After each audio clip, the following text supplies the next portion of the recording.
Halo, jumpa lagi bersama saya Meligu. Kali ini saya membuat camilan di rumah, yaitu roti yang super lembut. Nih, lihat ya. Ini tahan sampai 4 hari ya, dia masih lembut seperti ini. Nah, ini lihat dalamnya.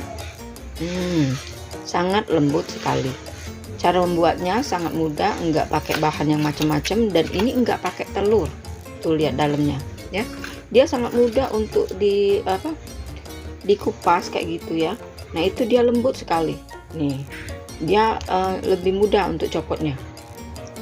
Ini lembut sekali, enak banget. Nah, saya ini lagi ya, lihat dalamnya. Nah, dia ngelepasnya itu mudah banget. Nah, cara membuatnya sangat mudah. Pertama-tama kita siapkan 300 gram tepung terigu protein tinggi. Nah, lalu kita tambahkan ragi sebanyak 4 gram.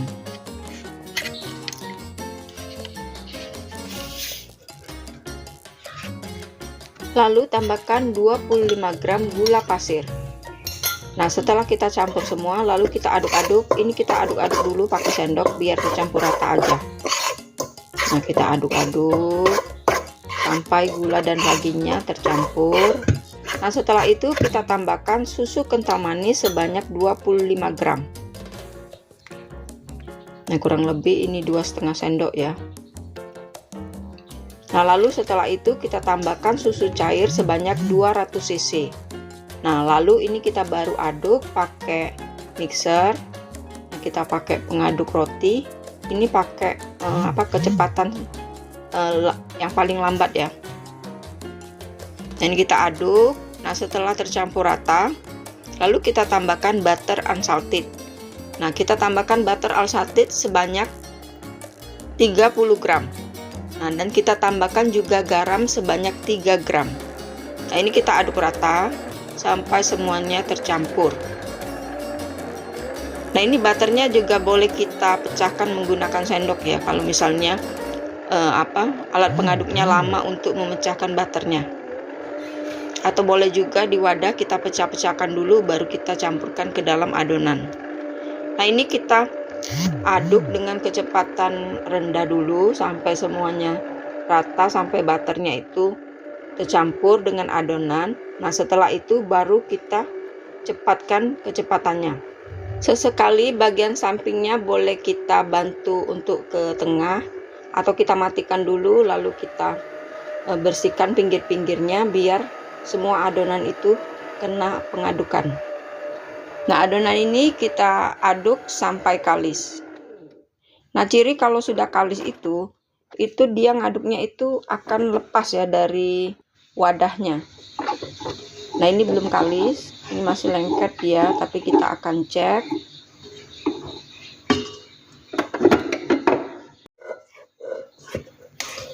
Nah, ini masih begitu lengket ya dengan pinggir-pinggirnya. Nah, ini kita kumpulkan lagi ke tengah biar lebih mudah untuk mengaduknya.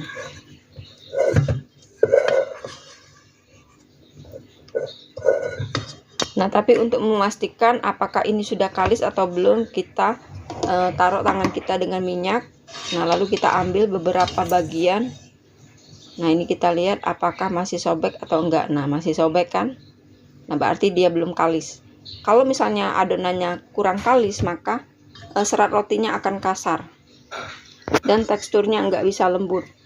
Nah, ini kita aduk lagi sampai benar-benar kalis.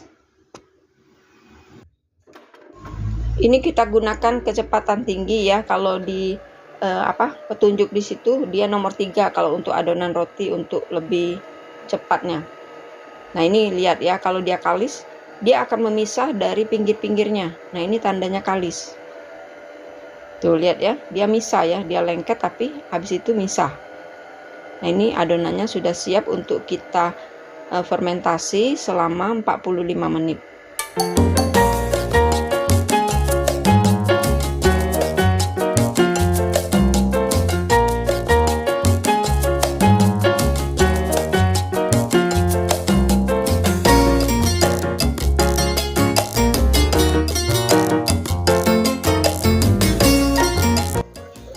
Nah, ini pinggir-pinggirnya kita kumpulkan dulu dan kita akan mengecek apakah ini benar-benar kalis. Nah, selain itu kita kumpulkan ke tengah ini. Wadah ini mau kita pakai untuk fermentasi. Nah, tapi kalau mau menggunakan wadah lain bisa juga, tapi alasnya ini harus kita beri minyak. Nah, ini saya beri minyak dulu di tangan untuk memastikan kalau adonan roti ini nih, lihat ya, saya tarik dia enggak cepet ini ya. Nah, saya putusin aja, enggak cepet ini, enggak cepet sobek tuh ya, dia enggak cepet sobek. Dan video ini dibuat setelah rotinya itu bertahan 4 hari ya. 4 hari dia rotinya itu masih lembut, tapi harus segera dihabiskan karena 4 hari itu sudah masuk masa expired karena kita nggak pakai obat-obatan. Nah, ini pinggir-pinggirnya kita beri minyak. Nah, kita ratakan. Nah, waktu fermentasi adonan roti ini sebaiknya diletakkan di tempat yang hangat ya. Kalau misalnya ada sinar matahari juga nggak apa-apa. Jadi dia akan lebih cepat ya, akan lebih cepat mengembang 2 kali lipat. Dan ini susu cair yang digunakan itu adalah susu dingin ya, susu yang keluar dari kulkas. Nah, ini semuanya udah diberi minyak. Dan jangan takut ya, raginya tetap mengembang walaupun kita menggunakan susu dingin. Tapi teknik yang digunakan seperti yang saya tunjukkan di pertama tadi, harus ada proses pengadukan dulu ragi dan gula, jangan langsung dicampur ya. Nah, ini kita bulat-bulatkan dulu biar rapi ya, biar rapi. Tujuannya agar ini aja pas dia ngembang mulus ya.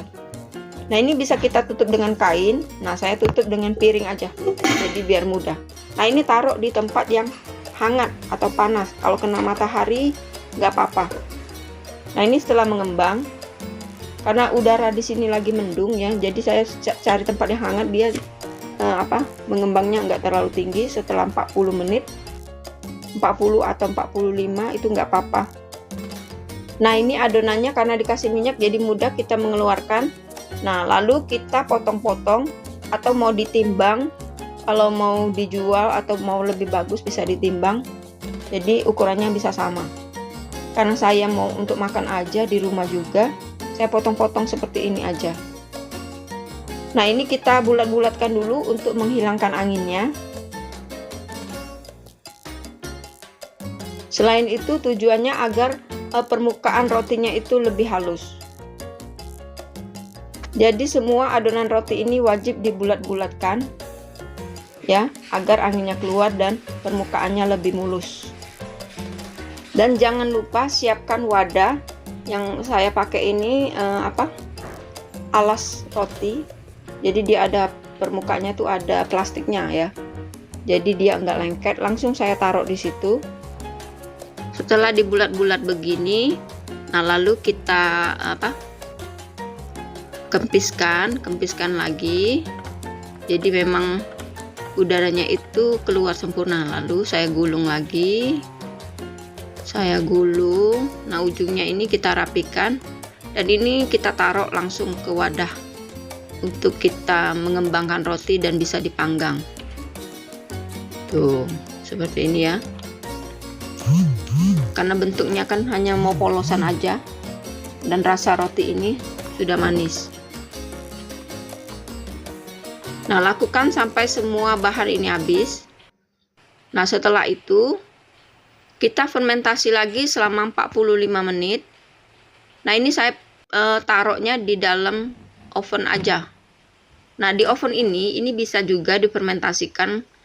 Tinggal kita putar aja suhunya, tapi saya nggak mau pakai suhu fermentasi karena ini saya taruh di tempat yang hangat juga. Nah, ini ukurannya sudah mengembang ya. Kalau ketutup kan dia akan hangat juga. Lalu rotinya siap dipanggang dengan suhu 150 derajat selama 20 menit. Nah, ini apinya atas bawah. Nah, jadi disesuaikan aja dengan oven masing-masing. Kalau misalnya atasnya udah kemerahan, nah itu bisa dimatiin aja api atasnya.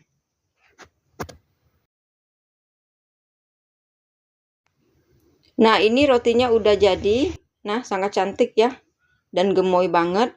Nah, atasnya ini kita kasih mentega ya, atau margarin.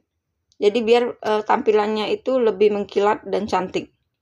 Nah, ini kita bisa kuaskan di atasnya. Nah, sekarang kita lihat tampilan dalamnya. Tuh, ya dia enteng banget. Ini sudah dingin ya.